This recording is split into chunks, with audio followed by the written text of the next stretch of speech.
क्लीम कृष्णाय नमः। मार्गशीर्ष मास की कथा सुनने वाले सभी भक्तों का आज की कथा में हार्दिक स्वागत है। भगवान श्री हरि विष्णु जी और माता लक्ष्मी जी, भगवान श्री कृष्ण जी और श्रीमती राधा रानी जी की कृपा सदैव आप पर और आपके समस्त परिवार पर हमेशा बनी रहे। आज आप सुनेंगे मार्गशीर्ष मास महात्म्य का पहला अध्याय। गीता के 10वें अध्याय के 35वें श्लोक में भगवान श्री कृष्ण जी कहते हैं कि गायन करने योग्य श्रुतियों में मैं बेहद सांब हूँ और छंदों में मैं गायत्री छंद हूँ और महीनों में मैं मार्गशीर्ष मास हूँ और ऋतु में मैं बसंत हूँ। इसका मतलब है कि भगवान श्री कृष्ण का ही स्वरूप होता है मार्गशीर्ष मास। इस महीने में भगवान श्री कृष्ण की विशेष रूप से पूजा आराधना की जाती है। ऐसी मान्यता है कि इस महीने में भगवान कृष्ण की उपासना करने से व्यक्ति को जीवन में हर तरह की सफलता की प्राप्ति होती है और वह तरह तरह के संकट से बाहर निकलने में सक्षम हो जाता है। अब इस महीने को मार्गशीर्ष मास क्यों कहते हैं, आइए जानते हैं। देखिए, जिस महीने की पूर्णिमा तिथि जिस नक्षत्र से युक्त होती है, उस नक्षत्र के आधार पर ही उस महीने का नामकरण किया जाता है।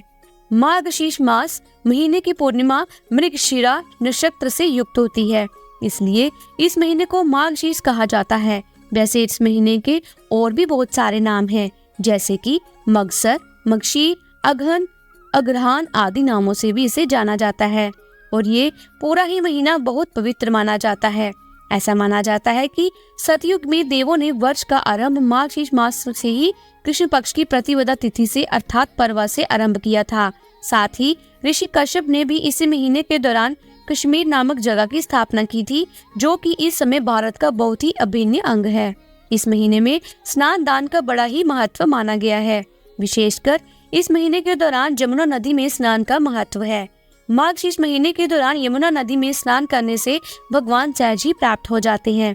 इसलिए जो लोग जीवन में भगवान का आशीर्वाद बनाए रखना चाहते हैं, उन्हें इस महीने के दौरान कम से कम 1 या 2 बार यमुना नदी में स्नान अवश्य करना चाहिए। लेकिन जिन लोगों के लिए ऐसा करना संभव ना हो, वे लोग घर पर ही अपने स्नान के पानी में थोड़ा सा पवित्र जल मिलाकर, गंगा जल या फिर जमुना का जल मिलाकर स्नान कर सकते हैं। अब जैसे कि कार्तिक मास में हम बहुत जल्दी उठकर स्नान करते हैं, ब्रह्म मुहूर्त में उठकर स्नान करते हैं, लेकिन मार्गशीर्ष मास में इस प्रकार का कोई बहुत कठोर नियम नहीं है। लेकिन इस महीने में शीतलहर का प्रारंभ हो जाता है, सर्दियां बढ़ जाती हैं, इसलिए मार्गशीर्ष मास में ब्रह्म मुहूर्त में स्नान करने का विधान नहीं बताया गया है। लेकिन सुबह सूर्योदय होने से पहले, सूर्य से निकलने से पहले स्नान करना आवश्यक माना गया है। देखिए, सूर्योदय के बाद तो वैसे भी स्नान नहीं करना चाहिए। सूर्योदय से पहले स्नान कर लीजिए।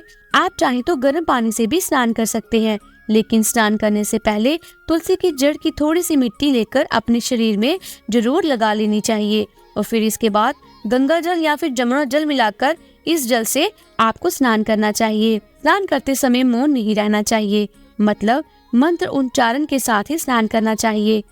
तो ओम नमो भगवते वासुदेवाय, ओम नमो नारायणाय मंत्र जप करते हुए आपको स्नान करना है।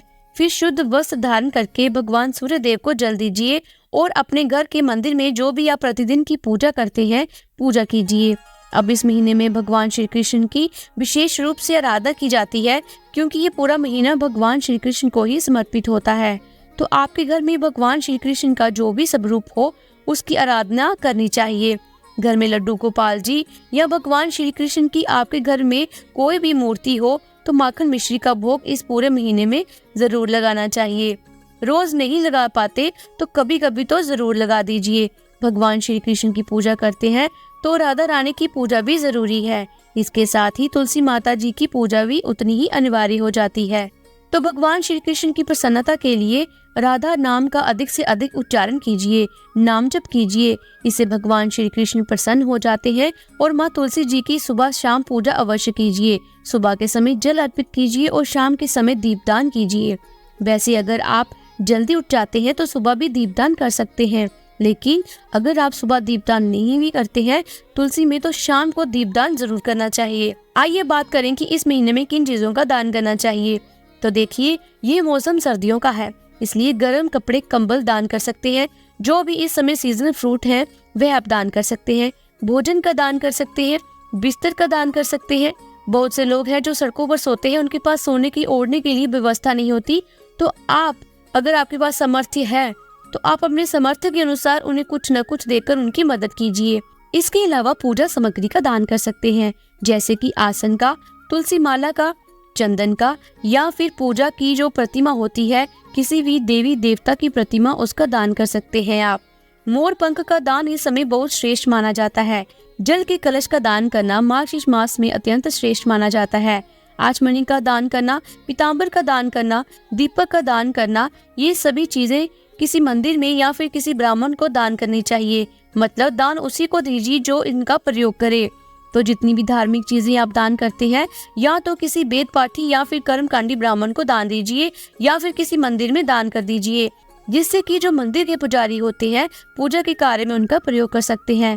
इस महीने में भगवान श्री कृष्ण की पूजा के अलावा माँ लक्ष्मी जी की पूजा की जाती है। जैसे कि अगहन गुरुवार को पद्म पुराण में वर्णित है कि अगर माँ लक्ष्मी की पूजा आराधना की जाए तो स्थायी रूप से माँ लक्ष्मी आपके घर में वास करती है। इस महीने की पूर्णिमा को चंद्रमा की पूजा का विशेष महत्व माना गया है। ऐसा कहा जाता है कि इसी दिन चंद्रमा को सुधा से अर्थात अमृत संचित किया गया था। मार्गशीर्ष मास की पूर्णिमा को दत्तात्रेय जयंती भी कहा जाता है, जो कि बहुत महत्वपूर्ण है। इसी महीने में मार्गशीर्ष मास में ही माँ अन्नपूर्णा की कृपा की प्राप्ति के लिए 17 दिनों का व्रत भी किया जाता है। और इस महीने में भगवान विष्णु के 12 नामों का जप करने से जीवन के संकट दूर होते हैं तथा लक्ष्मी अर्थात धन प्राप्ति का मार्ग सुलभ हो जाता है। अगर आप शत्रुओं से परेशान हैं तो इन नामों का जप करने से शत्रु भी भयभीत हो जाते हैं। और ये 12 नाम कुछ इस प्रकार से हैं: अचत्य, अनंत, दामोदर, केशव, श्रीधर, गोविंद, माधव, ऋषिकेश, त्रिविक्रम, पद्मनाभ, मधुसूदन, नारायण। भगवान विष्णु के 12 नाम लेते हुए उन्हें पीले फूल अर्पित करने चाहिए। भगवान का एक नाम लें और एक फूल विष्णु को अर्पित करें। पूजा के उपरांत संध्या के समय इन फूलों को भगवान के सामने से हटाकर पीपल के पेड़ के नीचे या फिर किसी बहते हुए जल में प्रवाहित कर दें। इस पूरे मार्गशीर्ष मास में अगर आप पीले फूल भगवान को अर्पित करते हैं तो इन 12 नामों के द्वारा, तो शास्त्र कहता है कि हर प्रकार की परेशानी से आपको मुक्ति मिलेगी। और माँ लक्ष्मी और श्री हरि विष्णु जी के रूप आपके घर में भी वास करते हैं। मार्गशीर्ष मास में श्रीमद् भागवत ग्रंथ को देखने वर्ग की विशेष महिमा है। स्कंद पुराण में लिखा है कि घर में अगर भागवत हो तो अगहन मास में के दिन एक बार उसको प्रणाम अवश्य करना चाहिए। मतलब मार्गशीर्ष के महीने में शास्त्रों के पुराणों को पढ़ना चाहिए। लेकिन किसी भी कारण से अगर आपके पास समय ना हो पढ़ने का तो घर के मंदिर में भागवत की पुस्तक रखिए और प्रतिदिन जैसे कि आप नीति की पूजा करते हैं, धूप दीप दिखाकर और पुस्तक की पूजा कर लीजिए, ग्रंथ की पूजा कर लीजिए, प्रणाम कर लीजिए। तो इतने मात्र से ही आपको पाठ का लाभ मिल जाता है। मार्गशीर्ष मास में अपने गुरु को, इष्ट देवता को ओम दामोदराय नमः कहते हुए प्रणाम करें। इससे जीवन का अवरोध समाप्त हो जाता है। मतलब कोई भी रुकावट आपके कार्य में आ रही हो तो उससे आपको मुक्ति मिल जाती है, आपका कार्य सफल होता है। कुछ ऐसे पाठ हैं जिनको करना मार्गशीर्ष मास में अत्यंत श्रेष्ठ माना गया। जैसे कि पहला पाठ है विष्णु सहस्त्र नाम का पाठ, दूसरा भगवत गीता और तीसरा गजेंद्र मोक्ष पाठ करना चाहिए। समय मिले तो पाठ करना चाहिए, नहीं तो मोबाइल पर ही सुन सकते हैं। पुस्तकें अगर आपके घर में है, ग्रंथ अगर आपके घर में है तो घर के मंदिर में रखकर प्रतिदिन धूप दीप दिखाकर पूजा अवश्य कीजिए। इतने से भी आपको लाभ मिलेगा। मार्गशीर्ष मास में दक्षिणावर्ती शंख की पूजा का विशेष महत्व माना गया है। ऐसी मान्यता है कि घर में दक्षिणावर्ती शंख ना हो तो इस महीने में दक्षिणावर्ती शंख लाकर आप घर में स्थापित कर सकते हैं। फिर पूरे विधि विधान से पूजा कर सकते हैं, क्योंकि माँ लक्ष्मी का स्वरूप माना जाता है दक्षिणावर्ती शंख।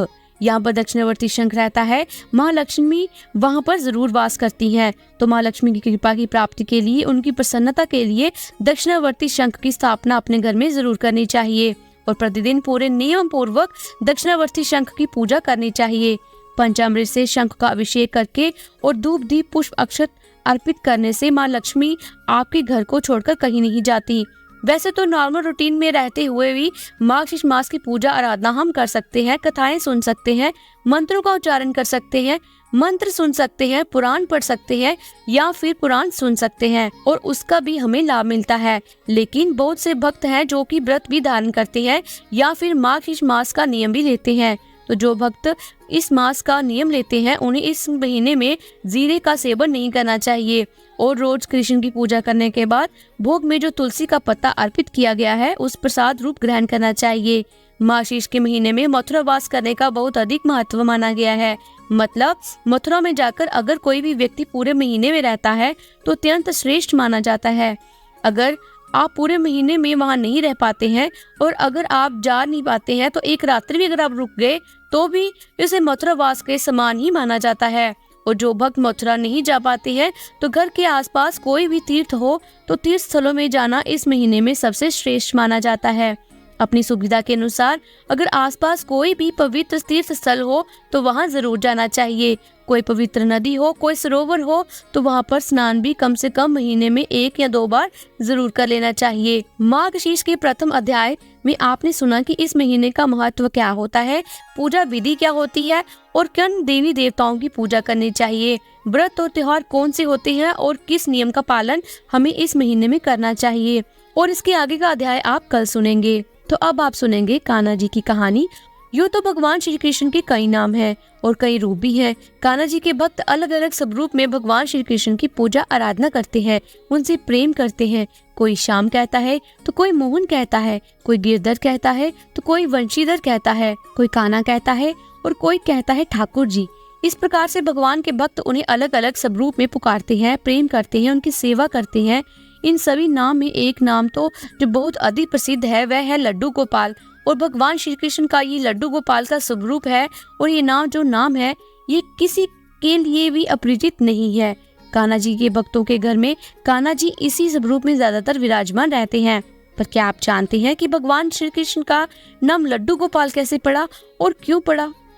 चलिए आज की कथा में हम ये जानने का प्रयास करते हैं कि भगवान श्री कृष्ण को लड्डू गोपाल कब से कहाँ जाने लगा और कैसे उनको ये नाम मिला। दरअसल ये कथा है ब्रजभूमि की। ब्रजभूमि में भगवान श्री कृष्ण के एक परम भक्त रहा करते थे। उनका नाम था कुंभनदास। कुंभनदास का एक पुत्र था रघुनंदन। कुंभनदास हर समय प्रभु श्री कृष्ण की भक्ति में ही लीन रहा करते थे और पूरे नियम से भगवान श्री कृष्ण की सेवा किया करते थे। वह उन्हें छोड़कर कहीं नहीं जाते थे ताकि उनकी सेवा में कोई विघ्न ना हो। एक दिन वृंदावन से उनके लिए भागवत कथा करने का न्योता आया। पहले तो उन्होंने मना कर दिया, लेकिन लोगों के जोर देने पर वह कथा के लिए जाने को तैयार हो गए। उन्होंने सोचा कि भगवान की सेवा की तैयारी करके वह रोजाना कथा करके वापस लौट आएंगे, जिससे कि भगवान का सेवा नियम भी नहीं छूटेगा। उन्होंने अपने पुत्र को समझा दिया कि वह भोग तैयार कर चुके हैं, तुम्हें बस समय पर ठाकुर जी को भोग लगा देना है। कुंभनदास ने अपने पुत्र रघुनंदन को समझाया और वहां से प्रस्थान कर दिए। अब जैसा उन्होंने कहा था रघुनंदन ने बिल्कुल वैसा ही किया। उसने भोजन की थाली ठाकुर जी के सामने रखी और सरल मन से आग्रह किया कि ठाकुर जी आ जाओ और भोग लगाओ। उसके बाल मन में ये छवि थी कि वह आकर अपने हाथों से ही भोजन करेंगे, जैसे हम सभी करते हैं। उसने बार बार ठाकुर जी से आग्रह किया, लेकिन भोजन तो वैसे का वैसे ही रखा रहा। अब रघुनंदन उदास हो गया। उसने रोते हुए पुकारा, ठाकुर जी आ जाओ और भोग लगा लो। ठाकुर जी ने एक बार बोलने पर जब भोग नहीं लगाया तो रघुनंदन और तेज रोने लगा और जोर जोर से रोते हुए भगवान को आवाज देने लगा, ठाकुर जी आ जाओ और भोग लगाओ। भगवान श्री कृष्ण जी के भक्तों के अधीन ही रहते हैं। उसकी सरलता को देखकर प्रसन्न हो गए और प्रकट हो गए ठाकुर। ठाकुर जी ने एक बालक का रूप धारण किया और भोजन करने बैठ गए। यह दृश्य देखकर रघुनंदन भी प्रसन्न हो गया। अब रात को जब कुंभनदास जी आए तो उन्होंने लौटकर अपने बेटे से पूछा, बेटा तुमने ठाकुर जी को भोग लगाया था? रघुनंदन ने कहा, हाँ पिताजी, ठाकुर जी को भोग लगा दिया था। अब कुंभनदास जी ने प्रसाद मांगा तो पुत्र ने कहा कि ठाकुर जी ने सारा भोजन खा लिया। कुंभनदास जी ने सोचा कि बच्चों को भूख लगी होगी तो सारा भोजन इसने ही खा लिया होगा, लेकिन अब तो ये रोज का नियम सा ही हो गया था कि कुंभनदास को रोज भोजन की थाली लगाकर जाते और रघुनंदन ठाकुर जी को भोग लगाते, और जब वे वापस आकर प्रसाद मांगते तो एक ही जवाब मिलता कि ठाकुर जी ने सारा भोजन खा लिया। कुंभदास जी को लगा कि अब उनका पुत्र झूठ बोलने लगा है। कुंभदास ने एक दिन लड्डू बनाकर थाली में सजा दिए और छिपकर देखने लगे कि बच्चा क्या करता है। रघुनंदन ने रोज की तरह ठाकुर जी को पुकारा तो ठाकुर जी बालक के रूप में प्रकट हो गए और लड्डू खाने लगे। अब साक्षात भगवान श्री कृष्ण को अपने सामने प्रकट देखकर कुंभदास जी से रहा नहीं गया। वह दौड़ते हुए आए और प्रभु के चरणों में गिरकर विनती करने लगे, उस समय ठाकुर जी के एक हाथ में लड्डू था और दूसरे हाथ वाला लड्डू मुख में जाने को ही था कि वह जड़ हो गए। इसके बाद से ही उनकी इसी रूप से पूजा की जाती है और वह लड्डू गोपाल कहलाने लगे। प्रेम से बोलिए हम सबके प्यारे श्री लड्डू गोपाल की जय, श्री राधा रानी की जय। तो दोस्तों, ये है आज की कथा। मैं उम्मीद करती हूँ कि आपको ये वीडियो पसंद आई होगी और अगर आप चाहें तो इस मास में आप विष्णु सहस्त्र नाम का पाठ कर सकते हैं। माँ तुलसी जी की आरती भी आप प्रतिदिन कर सकते हैं। अगर आप विष्णु सहस्त्र नाम का पाठ करते हैं तो उसे प्रतिदिन अगर आप सुनते भी हैं तो सुनने मात्र से आपकी सारी समस्याएं धीरे धीरे समाप्त हो जाएंगी। अगर आपको ये वीडियो अच्छी लगी हो तो लाइक कीजिए और ज्यादा से ज्यादा इस वीडियो को अपनी फैमिली फ्रेंड के साथ शेयर कीजिए। और चैनल पर अगर आप पहली बार आए हैं और अभी तक आपने चैनल को सब्सक्राइब नहीं किया है तो सब्सक्राइब कर दीजिए और बेल आइकन को प्रेस कर दीजिए। इससे ये होगा कि कोई भी नई वीडियो जब मैं अपलोड करूंगी तो उसकी नोटिफिकेशन आपको मिल जाएगी। जल्द ही मिलते हैं मार्गशीर्ष मास महात्म्य के दूसरे अध्याय के साथ। तब तक के लिए जय श्री राधे।